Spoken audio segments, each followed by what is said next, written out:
ভাই পারলে আমি এখানে অনেক কিছু করতে পারতাম আপনারে, কিন্তু আমি তেল নিতে আসি, ঝগড়া করতে আসি না আপনার সাথে। কিছু কারণ নাই ভাই, লাইনে অনেকক্ষণ দাঁড়িয়ে আছি ভাই, খুব কষ্ট হচ্ছে। আগামীকালকে থেকে এই দেশে একটা মিসাইল মারবো, তাহলে দেখবেন যে আপনার কাফনের কাপড়ে দাম বাড়া দিছে এই দেশের মানুষ। কথা বুঝেন নাই? 10টা পেট্রোল পাম্প গড়লে 9টাই বন্ধ।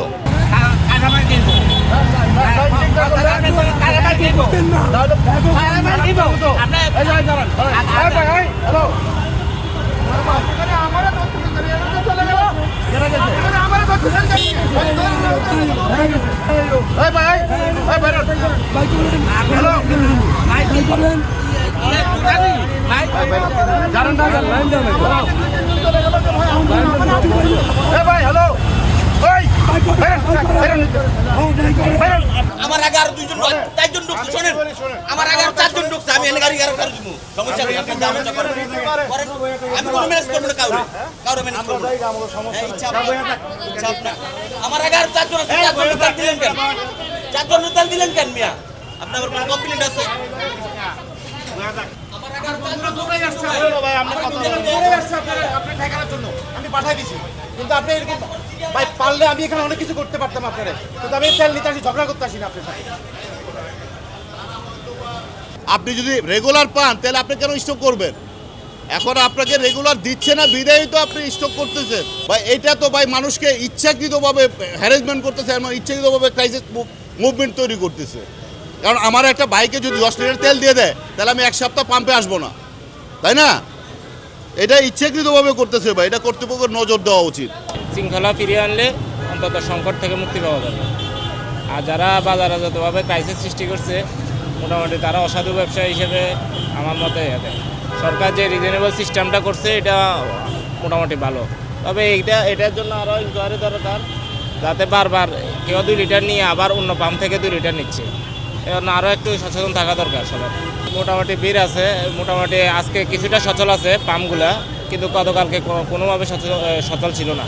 না অবশ্যই বোকাতে। এখন কী করবো আর কি, এখন অফিস বাইক ছাড়া তো করতে পারি না। এ তো দেখা যাচ্ছে যে কি আগে প্রায় 1 ঘন্টার মতন দাঁড়িয়ে থাকার পরে আমি দেখা যে তেল পেলাম না। এরা তো খুব ফাস্ট তেল দিচ্ছে, এদের কোনো দোষ নাই আর কি, কিন্তু তেলটা পরিমাণে যা দিচ্ছে একদিন করে চলবে আর কি, একদিন তো আর 2 দিন যাবে আর কি। এখন যে এভাবে কন্টিনিউ পাইলে হয়তো লাইফলিটা করা যাবে আর কি। এখন যুদ্ধের পরিস্থিতির কারণে বাংলাদেশে তো সে পরিমাণে স্টকও নাই, আর স্টক থাকলেও তো দেখা যাচ্ছে কী পরিমাণ আছে সেটা তো আমাদের কাছে ডাটা নাই আর কি। না একটু ভেজাল মনে হচ্ছে, এই জন্যই ভেজাল মনে হচ্ছে, যদি একবারে দিত আমাকে দূরে আবার লাইন দাঁড়াতে হবে, হ্যাঁ, আর যদি আমাকে একবারে দিত আমাকে পুরো লাইনে দাঁড়াতে হতো না, এই সিরিয়ালটা কমে যাইতো।